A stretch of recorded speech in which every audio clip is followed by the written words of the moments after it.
just hand a dried cock to a merchant and expect him to pay for it.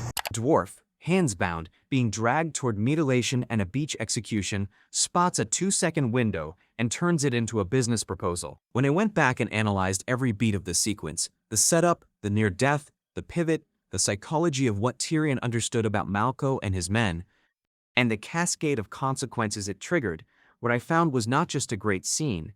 I found the most complete single demonstration of how Tyrion Lannister's mind actually worked. Not the clever lines, not the wit, the real mechanism underneath. The ability to read what someone wants more than they want to hurt you and hand it to them before they finish deciding where they were and how they got there. Before I get into the slaver scene itself, I need to establish the full context of what Tyrion and Jorah were doing on a cliff above an SOC coastline in Season 5, because the specific combination of two exiles walking toward the same woman through the same hostile geography is part of what makes the scene work. Tyrion had left King's Landing at the end of Season 4 in a wooden crate smuggled out by Varys after killing his father Tywin Lannister with a crossbow bolt through the chest and his former lover Shae with the hand of the king's chain. He was the most wanted man in Westeros, a convicted regicide who had publicly been sentenced to death, escaped his sentence, killed his father, and vanished. Varys had arranged his passage to Pentos and handed him off to Magdester Illyrio Mopatis,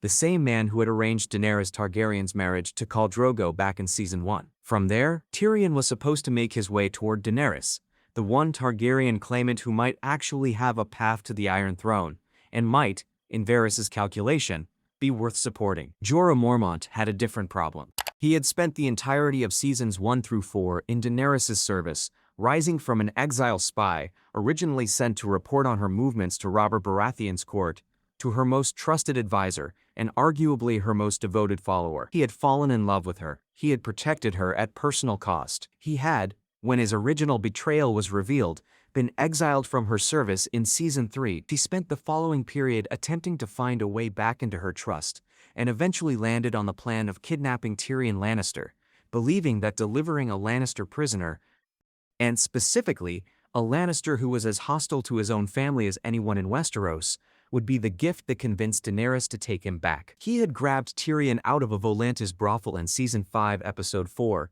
and they had been walking across Essos together ever since. The relationship between the two men on that walk was not warm. Tyrion described Jorah to his face as an awful traveling companion, possibly the least charming man I've ever met. They argued about Daenerys' fitness to rule. Tyrion made the case, with characteristic relentlessness, that Targaryen rulers were famously unstable. Targaryens are famously insane. What if she conquers the world? Then what? 1,000 years of peace and prosperity? Jorah, who had seen Daenerys step out of a fire holding 3 living dragons, was unmoved. I was a cynic just like you.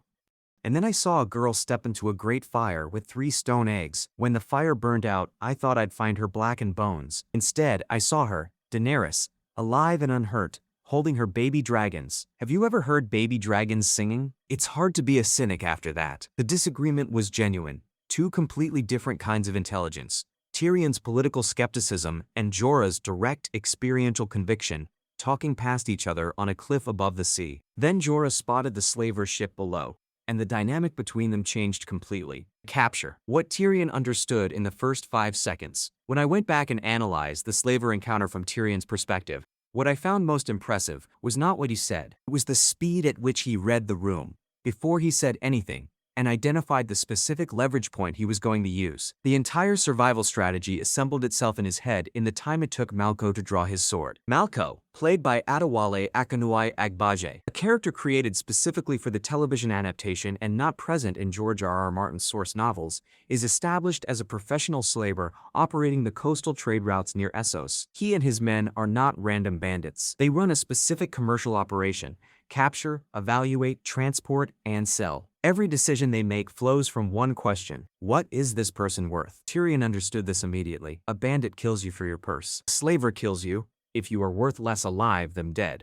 And only then. The question Tyrion needed to answer in the first 5 seconds was not how to escape. It was how to be worth more alive than dead, to a man who ran the specific business of evaluating human worth. The first move Malco made was consistent with standard Slater protocol. Assess the merchandise. Jorah, tall, clearly physically capable, with the bearing of a trained warrior, had immediate obvious value as a fighting slave or field laborer. Tyrion, A dwarf, by now travel-worn and in no obvious physical condition, had two possible values: entertainment or the specific market for dwarf anatomy that Tyrion would shortly have to address directly. The slaver moved toward the anatomy option first. One of Malco's men produced the blade, and the intention was clear. What happened next is the most instructive thing Tyrion does in the entire scene. He did not plead. He did not threaten. He did not attempt to invoke his family name, which would have been either useless or dangerous, given that he was a fugitive from Lannister justice. He immediately turned the conversation into a business argument with the person making the decision. He said, "Wait,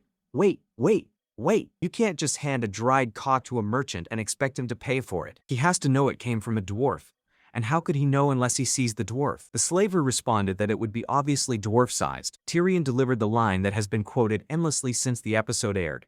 "Guess again." Malco, who had never heard a condemned man make this argument before, stopped and said, "The dwarf lives until we find a cock merchant." When I analyzed this specific exchange, what Tyrion accomplished in those 20 seconds is genuinely impressive. He identified the specific commercial logic his captors were operating under, found the one factual argument that interrupted the execution decision, made it with maximum personal indignity and zero apparent shame, and produced a stay of execution. Not through threat, not through plea, not through deception, but through a brutally pragmatic engagement with the specific economic reality of his situation. The line about "guess again" is funny. The strategic thinking behind it is not.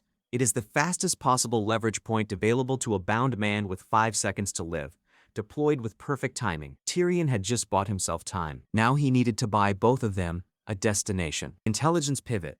How Tyrion assembled the Jorah Gambit. The cock merchant gambit was a delaying tactic, not a solution. Malco had postponed the execution, but the underlying problem remained. Tyrion was a dwarf of unknown origin with no obvious fighting value and no immediately apparent use beyond the anatomy market. His survival window was the time it took to find a cock merchant, which in coastal Essos was probably not very long. He needed a second argument, one that established a more durable value proposition. And to build that argument, he had to use the only asset he had available: Jorah Mormont. Here is what I find most interesting about the construction of Tyrion's speech, and I trace it carefully. The Jorah Gambit required him to assemble 4 separate pieces of intelligence in real time while bound and moving toward a beach execution, and deploy them in exactly the right sequence to produce a specific outcome. Piece 1, Meereen's fighting pits, had recently been reopened by Daenerys. Tyrion knew this from his conversations with Jorah and from general intelligence about the situation in Slivers Bay. Piece 2, the fighting pits of Meereen were the most lucrative fighting pit market in the known world. They drew wealthy buyers and paid extraordinary prices for exceptional fighters. Piece 3, Malco and his men were bound for Volantis. Tyrion had heard them say so, which meant they were heading in the wrong direction to maximize the value of an exceptional fighter. 4, Jorah Mormont had, in fact, killed a Dothraki bloodrider in single combat during Daenerys' early arc, a genuine feat that Tyrion had heard about and stored. The argument assembled from these 4 pieces was this: you are going to Volantis, which has unremarkable fighting pits. The man you just captured is a legendary Westerosi warrior who has killed a Dothraki bloodrider in single combat, one of the most feared fighters in the known world. Meereen's pits, newly reopened, are the best market in Essos for exactly this kind of fighter. You are about to take a product worth a fortune to the Meereen market, and instead sell it at a Volantis price. That is a bad business decision. The correct business decision is to change course. The speech Tyrion delivered: "He is Jorah Mormont. He is one of the greatest fighters in the world. He killed a Dothraki bloodrider in single combat. Let him fight in the pits of Meereen, and he will make you richer than lords." Every element was chosen precisely. He leads with the name. Jorah Mormont is not a famous name in Essos, but delivering it with the confidence of someone announcing an obvious legend creates the impression of fame before the evidence arrives. He then provides the credential: a Dothraki bloodrider. This was the specific detail that shifted Malco's assessment. TV Tropes Recap noted directly that Malco is unimpressed with the weathered Jorah Mormont until he says he killed the Dothraki bloodrider in single combat. The bloodrider detail was the hook. Dothraki bloodrider is a personal champion of a call, sworn to die for him, selected specifically for fighting ability. Killing one in single combat in the Essosi fighting world was a demonstrable credential that required no further verification. Then the destination, not just Meereen, but the pits of Meereen, the specific market that had just reopened and was paying peak prices for quality fighters, And the close, richer than lords, not rich, richer than lords. An appeal to the specific aspiration of a man who ran a slaver's boat and could see, in theory, the gap between what he was and what he could be. Why the argument worked.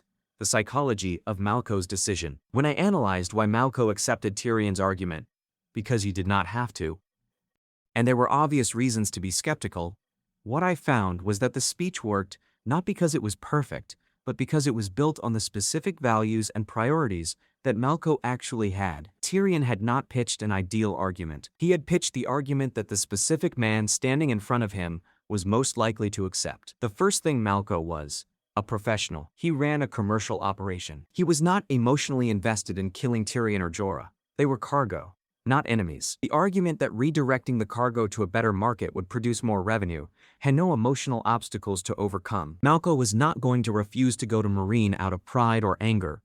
If the math worked, the math worked. Second thing Malco was, ambitious. Tyrion had correctly identified the aspiration behind the profession. These were men who wanted more than they had, who were engaged in a brutal and morally uncomplicated trade because it was the fastest available path to wealth in their circumstances. Richer than lords was not a generic appeal. It was a precise targeting of the specific gap between what a slaver was and what a slaver wanted to become. Tyrion was not selling merchandise. He was selling a version of Malco's future. That is a different and considerably more effective transaction. The third factor, and the one I think most analysts of the scene underrate, was Tyrion's own strange credibility. He was a bound, travel-stained dwarf, making the argument with the complete confidence of someone who had absolutely nothing to lose by making it accurately. There was no logical reason for Tyrion to lie about Jorah's credentials. If he inflated them, and they turned out to be false, Malco would kill both of them at the fighting pits. Tyrion had no incentive to mislead on the specific factual claim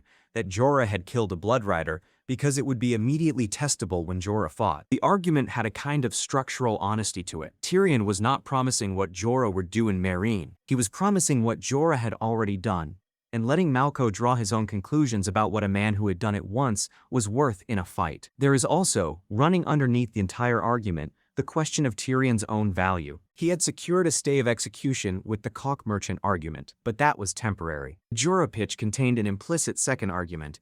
If you take Jorah to Meereen, you need someone who knows the Meereenese fighting system, speaks Westerosi, and can help you position the product correctly. Tyrion, who had spent his entire adult life in the courts of power and understood the political landscape of every major city in the known world, was that person. He never made this argument explicitly. He did not need to. Malco accepted it as part of the package. Tyrion had made himself indispensable, not by claiming to be valuable, but by demonstrating in real time the specific quality that made him valuable, the ability to identify an opportunity that his captor had not seen and present it clearly enough that the captor could immediately understand why it served his interests. What this scene reveals about Tyrion's specific genius. The slaver scene is the best single example in the show of what I think of as Tyrion's actual superpower, not his wit, which is its most visible surface expression, but the deep analytical capacity that generates the wit. Tyrion Lannister was an exceptional student of human motivation, not in the abstract philosophical sense that Varys studied it, building networks, cataloging weaknesses, managing information flows over decades. Tyrion did it in real time, in the room, in the conversation. He read what a specific person wanted from a specific situation faster than that person had finished deciding, and he positioned himself to provide it before the decision was made. To understand how rare this is, it is worth thinking about the other characters in Game of Thrones who possessed political intelligence and seeing how they compared in this specific mode. Littlefinger was Tyrion's closest rival, but Baelish's intelligence operated on long timescales. His plans took months to years to execute, and they depended on controlling the environment in advance. He was terrible in situations he had not set up. Tywin Lannister was a master of structural power, the patient construction of leverage through alliances and institutions, but his tool was authority, and authority requires the other person to have a reason to respect it. Varys was a brilliant long-term strategist who operated almost entirely through proxies, rarely directly in rooms where violence was the immediate currency. Cersei was genuinely intelligent but reactive.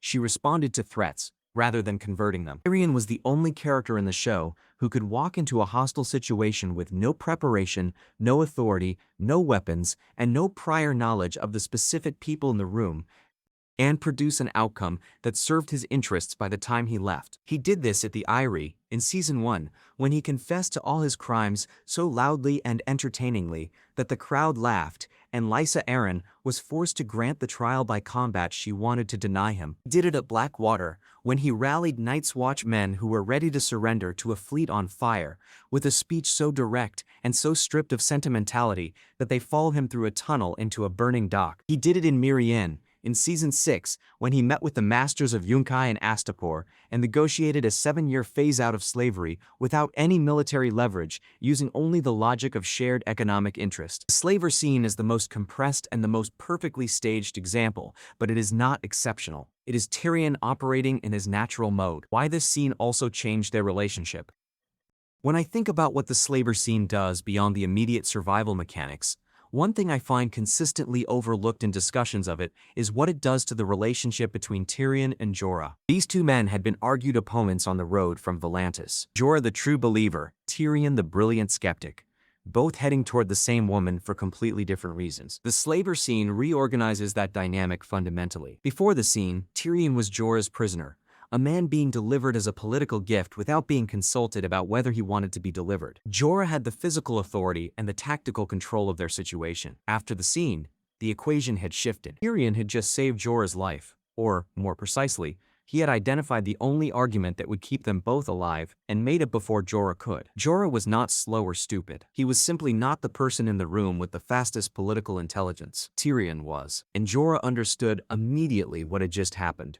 That the dwarf he had been carrying as cargo had just outthought a room full of armed men and turned a death sentence into a ticket to Miri. That is not the kind of thing you respond to by continuing to treat someone as cargo. This is also what makes Tyrion's decision to make the argument in the first place meaningful. He was under no obligation to save Jorah. He could have made a purely personal survival argument, could have pitched himself as a political asset, a landmister who could be ransomed or used for leverage. He chose instead to make the argument that kept both of them alive and pointed them in the direction they both needed to go. That choice was not purely strategic. It was also, in its quiet way, a statement about the relationship. Tyrion had just been kidnapped by this man and dragged across Essos against his will.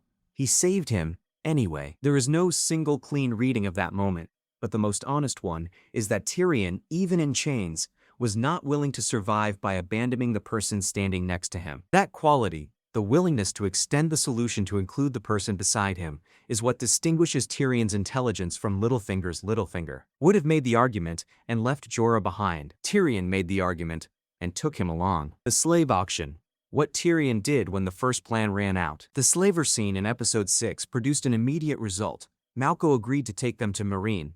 But it was not the end of the problem. When they arrived at the fighting pit auction in Season 5, Episode 7, The Gift, Jorah was sold to a buyer named Yezon Zo Kagaz at a price of 20 gold honors. Tyrion, not wanting to be separated from Jorah at the moment when proximity to the Meereenese fighting pits might put them in range of Daenerys, executed a second improvisation. He made a scene at the auction, insisted he was also a fighter, and performed enough of an entertaining spectacle that Yezon bought him as well. The second improvisation is less analyzed than the first, but when I placed it alongside the slaver scene, what became clear was the consistent underlying logic. Both times, Tyrion did the same thing. He read the room, identified what the decision-maker wanted from the transaction, and gave it to them in the specific form they were most likely to accept. The slaver capture, Malco wanted profit, and Tyrion gave him a more lucrative destination. At the slave auction, Yezon had bought Jorah and was satisfied. Tyrion needed to make buying him also feel like a satisfying transaction. He made himself entertaining enough that Yezon, who bought grotesqueries and unusual specimens,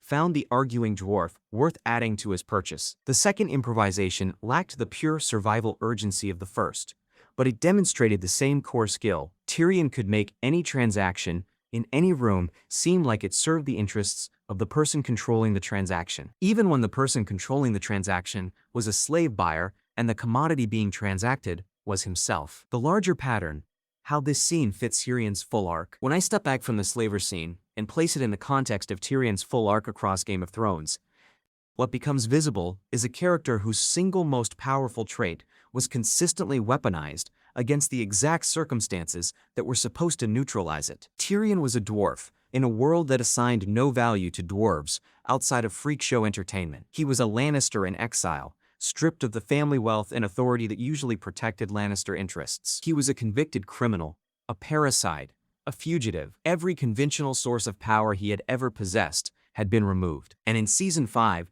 traveling through Essos with his hands frequently tied and no army within 1,000 miles, he was as resource-stripped as he had ever been. The slaver scene happens at the absolute floor of his external power. And yet, what the floor revealed was the one thing that could not be stripped away: the specific quality of his mind. Tyrion had spent his entire life being told that he was less than everyone around him, less capable, less worthy, a source of shame and embarrassment and inconvenience to everyone who had to deal with him. What he had done with that assessment over the course of his life was use it. A man who is told he is worthless from birth learns, if he is smart enough, to find a value for himself in every room that no one has already claimed. He becomes the person who sees the overlooked angle, the unused leverage, the argument nobody thought to make, because nobody thought the dwarf was worth listening to. Tyrion had been training for the Malco conversation his entire life, not for this specific situation, but for the general category of it. A hostile environment, no institutional backing,